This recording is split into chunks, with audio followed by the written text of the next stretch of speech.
بسم اللہ الرحمن الرحیم۔ میں سب سے پہلے تو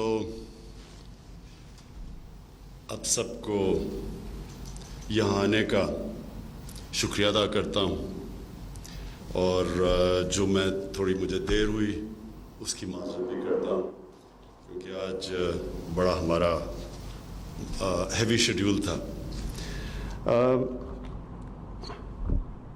سب سے پہلے جی میں اس کمپنی کے اندر جو بات کرنا چاہتا ہوں وہ یہ ہے کہ علماء مشائخ کا بہت بڑا رول پاکستان میں بنانے کا تھا، جو قادری صاحب نے ابھی اپنی تقریر میں کہا، اور وہ ہونا بھی تھا کیونکہ دنیا کی تاریخ میں ایک ہی ملک اسلام کے نام پہ بن رہا تھا، اور جس ملک کا نعرہ پاکستان کا مطلب کیا، لا الہ الا اللہ، تو اس میں جو دینی حلقے تھے انہوں نے تو پوری طرح اس میں مدد کی۔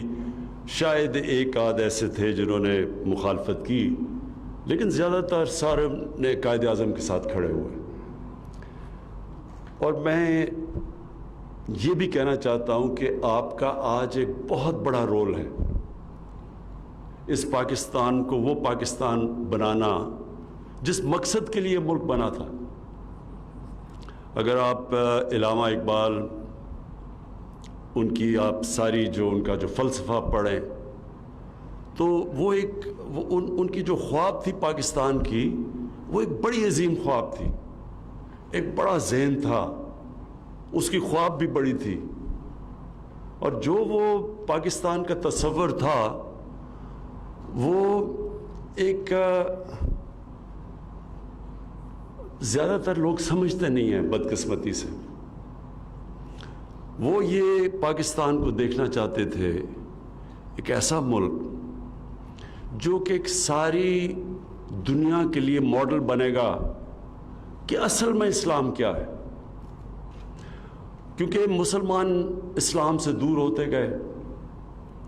اور ایک بہت عظیم مسلمان اسکالر تھے محمد عبدو، تو میں ان کا پڑھ رہا تھا کہ وہ جب آج سے پتہ نہیں 125 سال پہلے وہ جب مغرب گئے اور پھر جب مغرب سے واپس آئے، مصر واپس آئے، تو انہوں نے مغرب میں کہا کہ وہاں اسلام تو نہیں تھا، نہیں وہاں مسلمان تو نہیں تھے لیکن اسلام بڑا دیکھا، اور جب واپس مصر میں آئے تو کہا مسلمان تو بہت ہیں لیکن اسلام نظر بہت کم آتا ہے۔ مقصد کہنے کا یہ ہے کہ ہم نے اس ملک کو وہ ملک بنانا تھا جو دنیا نے دیکھ کے تو ہمیں متاثر ہونا تھا۔ جس طرح جب مسلمان تاجر گئے انڈونیشیا اور ملیشیا میں تو وہاں کوئی فوج نہیں مسلمانوں کی گئی تھی، ان کے کردار کو دیکھ کے لوگ مسلمان ہونا شروع ہو گئے۔ اور اگر آپ پڑھیں تاریخ کی کتابیں تو جب کروسیڈرز نے جب حملہ کیا مسلمان کی ریاستوں میں آج سے 1000 سال پہلے، تو وہ جو مسلمانوں کے متعلق لکھتے ہیں وہ بھی پڑھنے والی چیزیں ہیں کہ وہ ان کو ایسے متاثر ہوتے تھے، ان کے کیریکٹر سے، ان کی کلچر سے، ہر چیز سے وہ متاثر تھے۔ تو ہم نے اس ملک کو وہ ملک بنانا تھا جس سے دنیا دیکھ کے کہتی کہ یہ دیکھیں یہ پاکستانی، یہ مسلمان آ رہے ہیں۔ اور بدقسمتی سے یہ ہم اس آئیڈیل سے، اس خواب سے کافی دور نکل گئے۔ تو میں اس لیے کہتا ہوں کہ آپ کا بہت بڑا رول ہے اس ملک کو واپس اس راستے پہ لانے کے لیے۔ میں پہلے 2 چیزیں کہہ دوں کیونکہ میں یہ ضرور ہر جگہ بات کرتا ہوں، لوگ مغرب کو جانتے نہیں ہیں، میں شاید باقی سب لوگوں سے زیادہ بہتر سمجھتا ہوں مغرب کو، اس لیے میں نے ہر فورم کے اوپر بات کی اسلاموفوبیا کی۔ وہ میں آپ کو سمجھانا چاہتا ہوں کہ کیوں مغرب اس چیز کو سمجھ نہیں رہی۔ 2 وجوہات ہیں اس کی۔ ایک کہ دہشت گردی کو انہوں نے اسلام کے ساتھ جوڑ دیا، اسلامک ٹیررزم، اور افسوس سے میں دیکھتا رہا ہوں خاص طور پہ پچھلے 20 سال میں کہ ہمارے مسلمان ملکوں میں اس کا رسپانس نہیں آیا۔ اصولاً ہماری طرح کے لیڈرز کو بتانا چاہیے تھا کہ دہشت گردی کا نہ اسلام سے کوئی تعلق ہے نہ کسی اور اللہ کے دین کا سے تعلق ہے. دین اور دہشت گردی کا کوئی تعلق نہیں ہے. ہر جدھر بھی انسانی معاشرہ ہوتا ہے وہاں ہر انسانی معاشرے میں ایک طرف انتہا پسند ہوتے ہیں, ایک طرف وہ جو اپنے آپ کو لبرل کہتے ہیں, اور ایک طرف زیادہ تر ماڈریٹ لوگ ہوتے ہیں. یہ سارے انسانی معاشرے اسی طرح ہی ہوتے ہیں. تو کبھی بھی کسی یہ کہنا کہ کوئی اسلام ریڈیکل اسلام ہے, انتہا پسند اسلام ہے, اسلام کا اس سے کوئی تعلق نہیں ہے, اور ہم یہ سمجھا نہیں سکے. ابھی بھی وہ کہتے ہیں ریڈیکل اسلام, اسلامک ٹیررزم, اسلامک ایکسٹریمزم, اس کا کوئی اسلام سے تعلق نہیں ہے. لیکن افسوس سے کہنا پڑتا ہے کہ مسلمان لیڈرشپ نے اس کی کبھی بھی وضاحت نہیں کی مغرب میں. اور کیونکہ میں سمجھتا تھا اور مغرب میں دیکھتا تھا تو یہ بگڑتا گیا. آخر میں یہ سٹیج آ گئی کہ وہ یعنی یہ جو خودکش حملے ہوتے ہیں اس کو بھی انہوں نے کہا کہ اسلام کی وجہ سے. تو یہ جو چیز ہم نے پھیلنے دی, ڈس انفارمیشن, اسلام کے خلاف کیمپین, اس کو پہلے تو مسلمان دنیا کی لیڈرشپ نے کاؤنٹر نہیں کیا.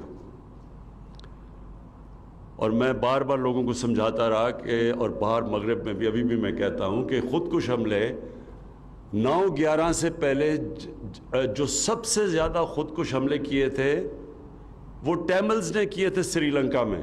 وہ ہندو تھے لیکن کبھی کسی نے ہندو ٹیررزم نہیں کہا. اور اس سے پہلے جب جاپانیوں نے, جب وہ سیکنڈ ورلڈ وار ہارنے والے تھے, تو انہوں نے بھی جہازوں میں بیٹھ کے خودکش حملے کیے امریکی کشتیوں کے اوپر. لیکن کبھی انہوں نے ان کی دین کے اوپر نہیں کہا کہ جی خودکش حملے کچھ جاپان کی ان کا دین کہتا ہے. تو یہ پہلے تو یہ غلطی ہم نے کی اور یہ پھیلتا گیا. پھر ایک اس سے پہلے غلطی کی. سلمان رشدی نے جب کتاب لکھی سیٹینک ورسز, فتنہ اس نے کیا, اور اسے پتا تھا کہ مسلمان دنیا میں ایک ریاکشن آئے گا, غصہ ہوگا. لیکن مغرب کے اندر اس نے یہ کہا کہ دیکھیں جی, یہ دیکھیں مسلمان یہ بڑے تنگ نظر ہیں, یہ فریڈم آف ایکسپریشن کے خلاف ہیں, اور اس لیے دیکھیں یہ ریئیکٹ کر رہے ہیں, حالانکہ یہ آزادی رائے ہونی چاہیے کہ میں کتاب لکھ رہا ہوں. اسے پتا تھا کہ کیا ریئیکشن آنا ہے, کیونکہ وہ مسلمان گھر میں بڑا ہوا تھا. لیکن مغرب میں لوگوں کو نہیں پتا تھا, کیونکہ ان کا رویہ دین کا بالکل مختلف ہے جو ہمارے مسلمانوں کا ہے. وہ بالکل اور طرح دین کو دیکھتے ہیں. میں جب پہلی دفعہ گیا برطانیہ تو وہ کارٹون بنائے ہوئے تھے انہوں نے اپنے, میں بات نہیں کروں گا نعوذ باللہ, لیکن اپنے دینی, جو ان کو دینی سمجھتے تھے, ان کا بالکل مختلف تھا. تو ان کو سمجھ نہ آئے اور ہم سمجھا نہ سکیں. جو ہونا چاہیے تھا کہ مسلمان دنیا کے سربراہ کو پھر سے یونائٹڈ نیشنز فورم ہے, OIC فورم ہے, وہاں ان کو کہنا چاہیے تھا کہ ہمارا کس طرح کا پیار اور عشق ہے ہمارے نبی صلی اللہ علیہ وسلم سے. ہمیں سمجھانا چاہیے تھا, کیونکہ ان کو تو سمجھ نہیں تھی. اور ہمیں ان کو بتانا چاہیے تھا کہ یہ آزادی رائے کے نام پہ ہمیں تکلیف نہ دیں ان کے اوپر اپنے نبی صلی اللہ علیہ وسلم کی بے حرمتی کرتے ہوئے. لیکن نہیں کیا کسی نے. اور ہوا کیا کہ یہ جو فتنہ تھا, جس کو پتا تھا کہ مسلمان ریئیکٹ کریں گے, وہ بار بار کبھی کارٹون لے آئیں, کبھی کچھ لے آئیں, اور تکلیف دیتے رہے مسلمانوں کو جو پھر ریئیکٹ کرتے تھے. تو وہ موقع مل گیا اسلامو فوبیا کا. اور مسلمان جو رہتے ہیں, ہمیں تو اس کا اتنا اثر نہیں ہوتا, لیکن آپ کو حیران ہوں گے کہ جو مسلمان رہتے ہیں آج مغربی دنیا میں, بلکہ ہندوستان میں بھی, کتنی مشکلوں کا ان کو سامنا کرنا پڑتا ہے اسلامو فوبیا کی وجہ سے. ہماری عورتیں جب وہ اپنا سر کور کرتی ہیں اور وہ جاتی ہیں پبلک میں, تو ان کے اوپر آوازیں لگاتے ہیں, ان کو برا بھلا کہتے ہیں. ہمارے جو دینی لوگ جن داڑیاں رکھ کے جب پبلک میں جاتے ہیں, جو وہ سمجھتے ہیں مسلمان ہیں, ان کو برا بھلا کہتے ہیں. وہ صرف اس وجہ سے. نیوزی لینڈ کے اندر ایک ایک بندوق والا دہشت گرد جا کے 50 مسلمانوں کو قتل کر دیتا ہے، کہ اسے کیا پتا کہ جب اسلام اور دہشت گردی کو اکٹھا کر دیا تو لوگوں کو کیا پتا کہ کون سا مسلمان دہشت گرد ہے یا کون سا مسلمان انتہا پسند ہے، وہ تو سب ایک ہو گیا ان کی نظر میں۔ تو اس لیے وہاں مغرب میں مسلمانوں کو بڑی تکلیفوں کا سامنا کرنا پڑتا ہے، اور اس کی وجہ یہ کہ ہم مسلمان دنیا کے جو سربراہ ہیں، ہم نے کبھی یہ کوشش نہیں کی سب نے مل کے اس کو انٹرنیشنل فورمز پہ اٹھانے کی۔ اس لیے میں OIC میں بھی یہ چیز اٹھائی، آتے ساتھ ہی یونائٹڈ نیشنز میں بھی اٹھائی، اور بار بار دوسری دفعہ پھر اٹھایا کہ کوشش کر رہا ہوں۔ اور پھر میں نے سارے مسلمان سربراہ کو لیٹر لکھے کہ جب تک ہم سب مل کے مغرب کو نہیں اپروچ کریں گے، یہ بار بار اس طرح کی چیزیں ہوتی رہیں گی اور ہمیں تکلیف ملتی رہے گی، اور ان کو موقع مل جائے گا کہنے کا کہ دیکھیں جی کتنے تنگ نظر ہیں مسلمان۔ جبکہ یہودی کیونکہ وہ آرگنائزڈ ہیں، آج کسی کی مجال نہیں ہے، کوئی بھی یہودیوں کے خلاف بات نہیں کر سکتا وہاں مغرب میں۔ وہ ایک ورڈ استعمال کرتے ہیں، جو بھی اسرائیل کی بھی کوئی تنقید کرے وہ اینٹی سیمائٹ کہہ دیتے ہیں، سب چپ ہو جاتے ہیں، کوئی بات نہیں کرتا۔ اور جو ہولوکاسٹ ہے، جس جو ایک بہت بڑا ظلم ہوا تھا یہودیوں کے خلاف جرمنی کے اندر، تو آج اس کی آپ آزادی کے رائے کے نام سے اس کے اوپر کوئی بات ہی نہیں کر سکتے، اس طرح کا اس کی کوئی منفی بات نہیں کر سکتے۔ 4 یورپین ملکوں میں جیل میں چلے جاتے ہیں آپ، تو وہاں آزادی رائے نہیں ہے، لیکن ادھر وہ آڑ لے لیتے ہیں آزادی رائے کی۔ اور میں اس کو زیادہ اپنی کمزوری سمجھتا ہوں، اپنی مسلمانوں کی۔ اور انشاءاللہ میں آپ سب کو یہاں یہ کہتا ہوں کہ میں پوری کوشش کرتا رہوں گا، مسلسل کوشش کروں گا۔ مسلمان دنیا کے سربراہوں کو میں پوری ہر طرح جب بھی میں ملتا ہوں میں ان کو بھی کوشش کرتا ہوں، اور مغرب کے بھی جب ان کے سربراہ کو ان کو بھی میں سمجھانے کی کوشش کرتا ہوں کہ یہ ایک انسانوں کے اندر تقسیم ہو رہی ہے، یہ جب آپ ہمارے نبی صلی اللہ علیہ وسلم کی شان میں گستاخی کرتے ہیں۔ اب جی میں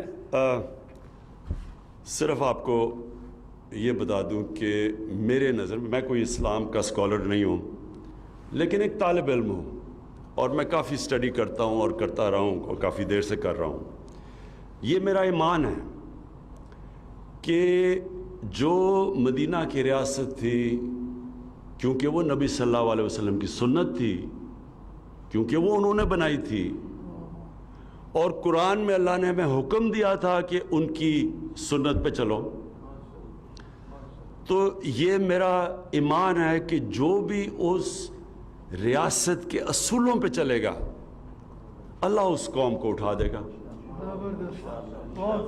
اور وہ قوم اگر مسلمان نہ بھی ہو تو اللہ اس قوم کو اٹھا دے گا اگر ان اصولوں پہ چل گئی وہ قوم۔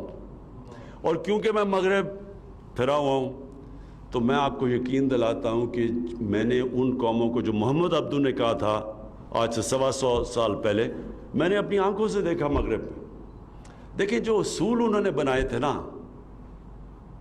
وہ اصول آج آپ حیران ہوں گے، وہ یورپ کے اندر اسکینڈینیویا میں خاص طور پہ اگر آپ جائیں تو آپ کو وہ اصول نظر آئیں گے، عملی طور پہ وہ معاشرے وہ امپلیمنٹ کر بیٹھے ہیں۔ انسانیت کا نظام، یعنی ایک غریب آدمی، اس کو پوری طرح ریاست اس کی بنیادی ضروریات پوری کرتی ہے، جو دنیا کی تاریخ میں سب سے پہلے مدینہ کی ریاست میں ہوا تھا۔ اس کے تعلیم، اچھی تعلیم اور ریاست دیتی اور مفت، اور وہاں یہ نہیں ہوتا کہ 3 قسم کے سلیبس ہیں، انگلش میڈیم، اردو میڈیم اور پھر دینی مدرسے، 3 ڈیفرنٹ سلیبس۔ ایک سلیبس ہوتا ہے، میں غریب آدمی ہوں، میرا بچہ میں پیسے نہیں دے سکتا، حکومت اس کو اعلیٰ تعلیم دیتی ہے، اور وہ تعلیم کہ وہ بچہ ملک کا وزیر اعظم بھی بن سکتا ہے، ڈاکٹر بن سکتا ہے، کہیں بھی، یعنی کوالٹی کی تعلیم دیتی ہے اور مفت۔ بے روزگار ہو، حکومت پیسے دیتی ہے جب تک اس کو روزگار نہیں ملتا۔ وہ اگر ہسپتال میں جائے گا اس کو مفت علاج ملے گا. میں یہ اسکینڈینیویا کی اب بات کر رہا ہوں. عدالت میں جائے گا لیگل ایڈ ملے گی, حکومت وکیل کر کے دے گی اس کو. اس کو ایک فلاحی ریاست کہتے ہیں. یہ چیزیں ہمارے نبی صلی اللہ علیہ وسلم نے مدینہ میں کی تھیں, جس سے انہوں نے عام آدمی کے لیے ساری بنیادی ضروریات پوری کی تھی. اور دوسری چیز جو انہوں نے مدینہ میں کیا تھا وہ رول آف لا, قانون کی بالادستی. قانون کی بالادستی یہ کبھی بھی آج تک, میں آپ سارے علماء اور مشائخ کے سامنے کہنا چاہتا ہوں کہ کبھی بھی آج تک کوئی دنیا کا معاشرے نے ترقی کی نہیں جدھر قانون کی بالادستی بھی ہوئی.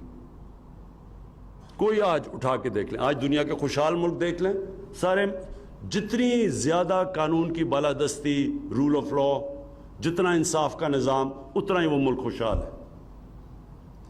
تو جب انہوں نے نبی صلی اللہ علیہ وسلم نے کہا کہ اگر میری بیٹی بھی قانون توڑے گی تو اس کو سزا ملے گی, اور پھر کہا کہ تمہارے سے پہلے بڑی قومیں تباہ ہوئیں جدھر طاقتور کے لیے قانون اور کمزور کے لیے دوسرا.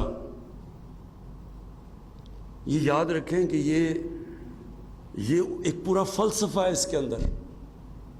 اور ہمارے سامنے آج آپ تماشا دیکھ رہے ہیں کہ اربوں روپے کے کیسز ہیں لوگوں پہ, اور وہ کہتے ہیں ہمیں این آر او دے دو. غریب لوگ جیلوں میں مرے ہیں, جنہوں نے گائے چوری کی, بھینس یعنی موٹر سائیکل چوری کیا, وہ تو جیلوں میں چلے گئے. تو جن کے پاس ثابت ہو گیا کہ اربوں روپے انہوں نے اس ملک کے چوری کیے ہیں اور باہر لے گئے ہیں, وہ کہتے ہیں ہمیں این آر او دے دو. یہ آپ کے سامنے ہو رہا ہے. یہ اسی لیے ہمارے نبی صلی اللہ علیہ وسلم نے کہا تھا کہ بڑی قومیں تباہ ہوئیں تمہارے سے پہلے, جو یہ بڑوں کو, طاقتور کو, ڈاکو کو این آر او, اور بیچارے چھوٹے لوگوں کو پکڑے جیل میں. چھوٹے لوگوں کی چوری سے تو ملک نہیں تباہ ہوتا. آپ گائے بھینس سے, یہ موٹر سائیکل اور تھوڑی چوریاں, اس سے ملک نہیں تباہ ہوتا. ملک تباہ ہوتا ہے جب ملک کا وزیر اعظم اور اس کے وزیر چوری شروع کرتے ہیں. اور آج تیسری جو ہم کہتے ہیں یہ ڈیولپنگ ورلڈ, یہ جن کو تھرڈ ورلڈ کہتے ہیں, ڈیولپنگ ورلڈ, غریب ملک, آپ ایک ایک غریب ملک کو دیکھ لیں, ہر جگہ ان کے سربراہ, ان کے وزیر اعظم, ان کے وزیر وہاں سے ملک کا چوری پیسہ کر کے باہر لے جاتے ہیں. ایک ایک ملک میں آپ کو بتا سکتا ہوں. ہر سال, یہ ذرا آپ سب کے لیے, ہر سال 1000 ارب ڈالر غریب ملکوں سے چوری ہو کے امیر ملکوں میں جاتا ہے. 1000 ارب ڈالر. یعنی ہمارا جو, آپ یہ سوچیں کہ ہمارا جو سالانہ بجٹ ہے وہ زیادہ سے زیادہ 60 ارب ڈالر ہے. تو 1000 ارب ڈالر صرف غریب ملکوں سے چوری ہو کے امیر ملکوں پہ جا رہا ہے. تو اس لیے وہ کیوں چوری ہو کے جاتا ہے؟ وہاں بھی یہی ہو رہا ہے, طاقتور این آر او اور غریب آدمی جیل میں. تو یہ نظام جو حضرت, اور اس کو کہتے ہیں ظلم کا نظام, اور اس کے لیے حضرت علی رضی اللہ تعالیٰ نے کہا تھا کہ کفر کا نظام چل جائے گا لیکن ظلم کا نظام اور ناانصافی کا نظام نہیں چل سکتا. تو میں جو آپ سے چاہتا ہوں, 4 چیزیں آپ سے چاہتا ہوں. ایک تو مدینہ کی ریاست کے اصول, یہ پلیز آپ ہر جدھر بھی آپ بات کرتے ہیں لوگوں کو بتائیں تو صحیح کہ وہ اصول کیا تھے. وہ جو انہوں نے نبی صلی اللہ علیہ وسلم نے جو اصول کے سیٹ اپ کیا تھا, جو بنیاد بنائی تھی اس کی, وہ کوئی وجہ تو تھی کہ وہاں ہمیں قرآن کہتا ہے ان کی زندگی سے سیکھو, اللہ کہتا ہے ان کی زندگی سے سیکھو, کہ وہی قوم جس کی کوئی حیثیت ہی نہیں تھی وہ دنیا کی امامت کی انہوں نے. اور یہ نہیں کہ کوئی صدیاں لگی, یا 15-20 سالوں کے اندر ان کی ہجرت کے بعد 15-20 سالوں کے بعد 2 سپر پاورز گھٹنے ٹیک گئیں. یہ تو تاریخ کا حصہ ہے نا, یہ تو کوئی کہانیاں نہیں ہیں, یہ تو ڈیٹس ہیں. یہ تو آپ پڑھ لیں ہسٹری آف دا ورلڈ اس کے اندر آپ کو بتا دیں گے کہ وہ ایک ساری دنیا دنگ ہوا کیا تھا. کوئی ابھی تک نہیں سمجھ سکتا کہ اتنا بڑا انقلاب کیسے آ گیا. دیکھتے دیکھتے ساری دنیا میں پھیل گئے. وہ اس لیے اللہ ہمیں کہتا ہے کہ ان کی زندگی سے سیکھو, ان اصولوں سے سیکھو. قوم کو اوپر اٹھانا ہے تو وہ اصول وہ طے کر گئے تھے. تو میں آپ سے یہ ریکویسٹ, آپ علماء اور مشائخ آپ جانتے ہیں ساری چیزیں, تو آپ کو اس کے اوپر پورا لوگوں کو آگاہ کرنا چاہیے. اور ان مدینہ کے اصولوں کے اندر جو میں چاہتا ہوں کہ ایک چیز جو مجھے بڑا مسئلہ آ رہا ہے اپنے ملک میں, وہ ضرور آپ بات کریں. مولانا رومی, ان سے کسی نے پوچھا کہ قوم کیسے مرتی ہے. مولانا رومی نے کہا کہ قوم تب مرتی ہے, انہوں نے 2 درختوں کا بتایا, ایک بڑا خوشبودار اور ایک بڑا بدصورت درخت. جب ایک قوم ان کے اندر فرق کرنا ختم کر دیتی ہے, قوم مر جاتی ہے. جب قوم ایک اچھے اور برے کی تمیز ختم کرتی ہے, قوم مر جاتی ہے. دیکھیں, پیسہ چوری ہوتا ہے پھر آ جاتا ہے, قوموں کے لیے پیسہ آتا جاتا ہے, لیکن جب ایک قوم کی اخلاقیات تباہ ہوتی ہے تب قوم مرتی ہے. اس لیے یہاں جو ظلم ہوا ہے نا ہمارے ملک میں, کہ میں دیکھتا ہوں ایک ہمارے 8-9 ہمارے بڑے بڑے صحافی وہ جا کے عدالت میں چلے گئے کہ جی ایک آدمی جو سپریم کورٹ نے کنوکٹ کیا ہے, جس کو جو ملک سے جھوٹ بول کے باہر بھاگ گیا ہے, جس کے پتہ ہے کہ اربوں روپے باہر پڑے ہیں, یہاں کا چوری کیا ہوا پیسہ, اور وہ کہتے ہیں جی اس کو تقریر کرنے کی اجازت دی جائے. یعنی ہم کیا میسج دے رہے ہیں اپنے نوجوانوں کو, اپنے یوتھ کو کیا میسج دے رہے ہیں کہ چوری کرنا کوئی بری چیز نہیں ہے, کہ آپ ملک سے جھوٹ بول کے فرار ہو جائیں, کوئی فکر نہیں ہے. آپ کے پاس اربوں روپے کی باہر پراپرٹی, آپ جواب ہی نہیں دے سکتے, لیکن آپ کو تقریر کرنے کا موقع دیا جائے. میں کیونکہ مغرب کو پھر میں آپ سب کے سامنے رکھنا چاہتا ہوں, کیونکہ میں جانتا ہوں, آپ یقین کریں کہ اگر اس طرح کوئی آدمی وہاں یہ کرتا پبلک کے پیسے سے تقریر کیا, وہ کسی محفل میں نہیں بیٹھ سکتا تھا. دیکھیں, یہ جو کرپشن ہے نا, یہ ملک کی سب سے بڑی کینسر ہے, لیکن اس سے کبھی قانون سے نہیں لڑا جاتا. ہاں, ہم قانون سے لڑ رہے ہیں, آپ دیکھ رہے ہیں, ہم قانونی کارروائی ہو رہی ہے, لیکن قانون سے پورا معاشرہ لڑتا ہے, کیونکہ معاشرے کا پیسہ چوری ہوا ہوتا ہے, میرا تو نہیں پیسہ چوری ہوا. تو پورا معاشرہ اس کا مقابلہ کرتا ہے, اور تب معاشرہ جیتتا ہے جب ایک تھانے دار یا پٹواری بھی رشوت لیتے ہوئے ڈرے کہ لوگ کیا کہیں گے اگر پتہ چل گیا لوگوں کو. یہ سمجھنے کی بات ہے. جب معاشرے کے اندر ویلیو سسٹم یہ ہو جاتا ہے کہ وہ معاشرہ ایکسیپٹ ہی نہیں کرتا جو آدمی اس معاشرے کے پیسے چوری کرے, قانون توڑے, تب وہ معاشرہ جیتتا ہے کرپشن کی جنگ. سنگاپور کے اندر, سنگاپور ہمارے ساتھ ہمارے تھوڑی دیر بعد آزاد ہوا, ادھر ایک پرائم منسٹر آ گیا, وہاں بھی کرپشن تھی.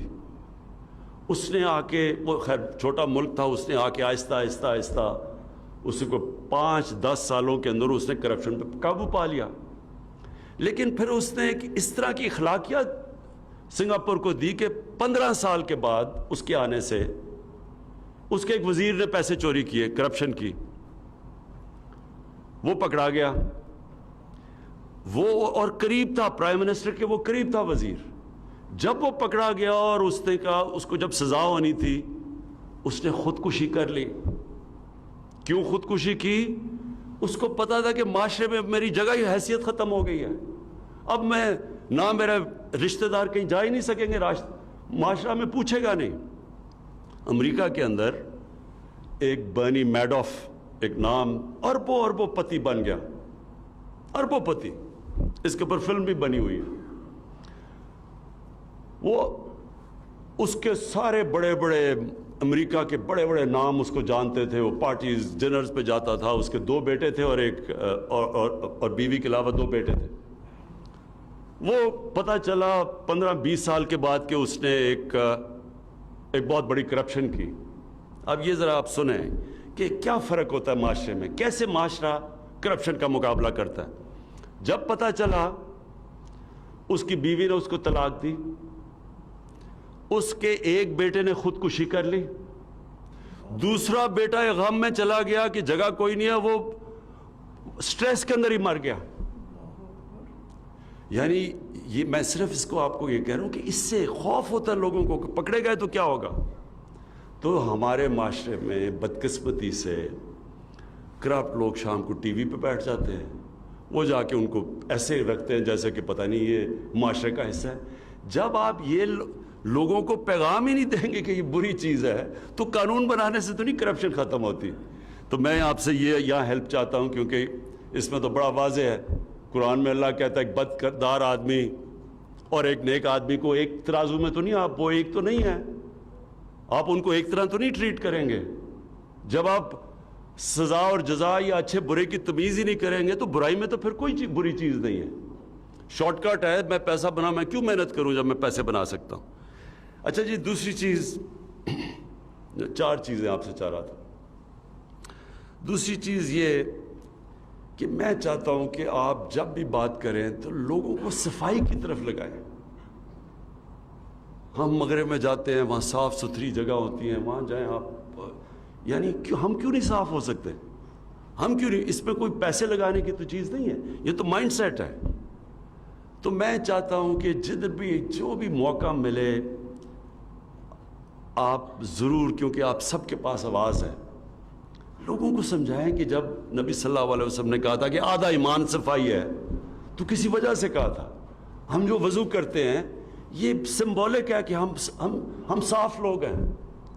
مسجد میں جاتے ہیں کہ اتنے گندے وہ باتھ رومز دیکھ کے وہ کوئی صفائی نہیں، کچھ نہیں، تو ہم اوپر سے اللہ کا نام لے رہے ہیں۔ اور یعنی وہ جو ہمارے نبی صلی اللہ علیہ وسلم نے بنیادی چیز کہ ہم صاف لوگ ہیں، میں وہی پھر آپ کو بتاؤں، میں نے کتاب پڑھا تھا کروسیڈرز کی، یہ جب پہلی دفعہ یورپ سے لوگ آئے اور جو مسلمانوں سے ٹاکرا ہوا ان کا، جب انہوں نے جروسلم کے اوپر واردات کی، تو وہ جو مسلمان کے اکاؤنٹ پڑھے وہ کہتے تھے کہ یہ نہاتے نہیں ہیں، ان سے بو آتی ہے، یہ ایسے، اور وہ کہتے تھے یہ بڑے صاف لوگ ہیں۔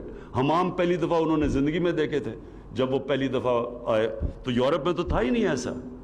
تو میں اب وہ الٹا ہو گیا، وہاں صفائی ہے اور ہمارا حالات برے ہیں۔ تو میں یہ دوسری چیز آپ سب سے چاہتا ہوں کہ معاشرے کے لیے، یوتھ کے لیے ضرور بات کریں صفائی کی۔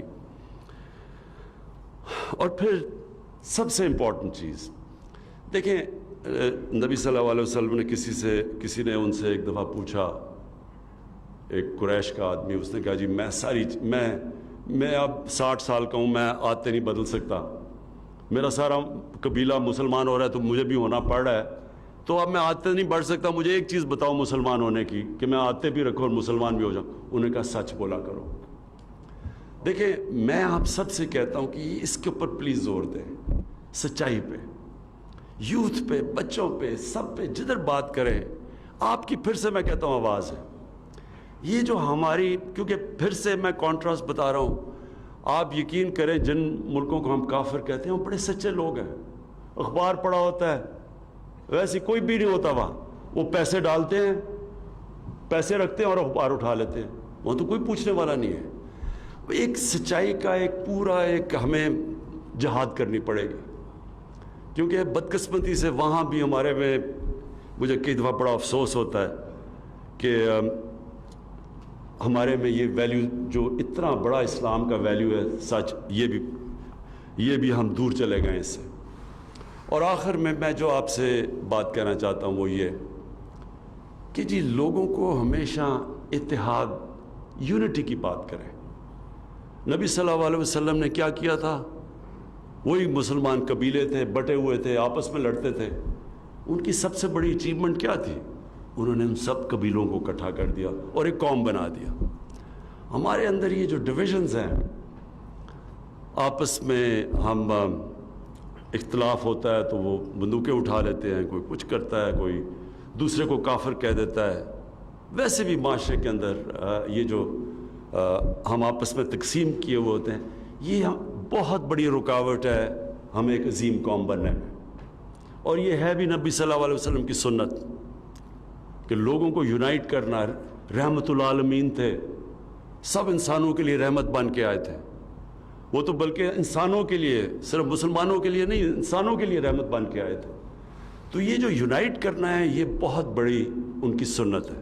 اور یہ پھر آپ سب کی بڑی ذمہ داری ہے کہ کیونکہ آپ کی آواز ہے, میں یہ امید رکھتا ہوں کہ آپ یہ جو یونائٹ کر کے اس ملک کو مضبوط کرنا. اور میں یقین آپ کو دلوا دوں, اللہ نے اس ملک کو کیا کیا نعمتیں سے نہیں بخشا. جب سے میں پرائم منسٹر بنا ہوں مجھے اور سمجھ آتی رہی ہے کہ اللہ نے اس کو یہ کیا کیا ہمیں بخشا ہوا ہے. اور ہماری بدقسمتی ہے کہ ہمارے میں کیریکٹر نہیں تھا کہ اس ملک کو وہ قوم بنانا جو کہ بننا چاہیے تھا.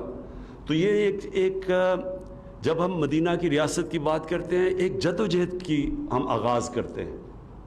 یہ کوئی ایک سوئچ آن آف سے ریاست نہیں بنتی, یہ کیریکٹر بلڈنگ کی بات ہے. یہ ایک قوم جب ایک سچائی کی طرف جاتی ہے, اپنا کیریکٹر اٹھاتی ہے, اپنا ذہن چینج کرتی ہے, مائنڈ سیٹ بدلتی ہے, اپنے اندر ایک ایمان رکھتی ہے کہ ہم لا الہ الا اللہ, اللہ کے سوا کوئی خدا نہیں, کسی جھوٹے خدا کے سامنے نہیں جھکتے. اور سب سے بڑے یہ جو جھوٹے خدا ہیں یہ پیسہ ہے. کیا یہ جو لالچ ہے پیسے کی, یہ سب سے زیادہ بڑا بت ہے جس کی پوجا کرتے ہیں ہم. اور وہ جو پیسہ بنا لے, پھر وہ جتنا مرضی بد کردار آدمی ہو اس کو معاشرہ سمجھتا ہے کہ وہ کوئی بہت بڑی چیز ہے. تو ایک میں انقلاب کی بات کر رہا ہوں, ذہنی انقلاب کی. اور وہ جب تک آپ سب اس میں شرکت نہیں کریں گے, اس جدوجہد کا حصہ نہیں بنیں گے, وہ اکیلا عمران خان کچھ نہیں کر سکتا. بہت بہت شکریہ. وزیر اعظم عمران خان اسلام آباد میں جاری علماء مشائخ کانفرنس سے خطاب کر رہے تھے. انہوں نے کہا پاکستان کو ریاست مدینہ کی طرز پر اسلامی فلاحی ریاست بنانے کے لیے کوشاں ہیں. پاکستان جس مقصد کے لیے بنا اس کے لیے ہم سب کو کردار ادا کرنا ہے. بات کر رہے ہیں وہ فیکٹس کی وجہ سے میں سمجھ گیا وہ آیا انشاءاللہ یہ میں کروں. وزیر اعظم عمران خان اسلام آباد میں علماء مشائخ کانفرنس سے خطاب کر رہے تھے. انہوں نے کہا دنیا کی تاریخ میں پاکستان واحد ملک ہے جو اسلام کے نام پر بنا. قیام پاکستان کے لیے علماء مشائخ نے بابا قوم کا ساتھ دیا.